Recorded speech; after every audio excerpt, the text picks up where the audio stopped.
بسم اللہ الرحمن الرحیم۔ اسکول آف لیڈرشپ فاؤنڈیشن اور UNDP کے باہمی اشتراک سے Gilgit Baltistan innovation youth challenge programme across Gilgit Baltistan ہو رہے ہیں۔ تو اس پروگرام کا بیسک مقصد یہ تھا کہ یہاں کے نوجوانوں کو اسٹارٹ اپ کے حوالے سے انکریج کیا جائے، جو چیلنجز وہ فیس کرتے ہیں ان کے حوالے سے ان کے آئیڈیاز کو لینا تھا، تاکہ ان کو فردر یہاں پہ سیڈ فنڈنگ وغیرہ پرووائڈ کر کے ان کے چیلنجز جو وہ فیس کریں ان کا خاتمہ ہو، اور جو اسٹارٹ اپس وغیرہ ہیں ان کے حوالے سے ان کو زیادہ پروموٹ کرنا تھا۔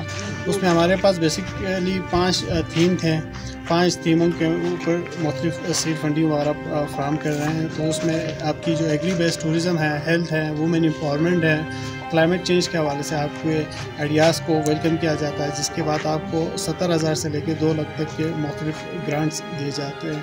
تو اس پروگرام کے حوالے سے یہاں پہ ایک سیشن ہوئی، الحمدللہ کھپلو کے مختلف اسٹیک ہولڈرس نے یہاں پہ اس سیشن میں اپنی شمولیت کو یقینی بنایا۔ تو thank you so much. Female کی بھی کافی پارٹیسپیشن یہاں پہ موجود تھی، تو بڑا اچھا ایکسپیرینس رہا۔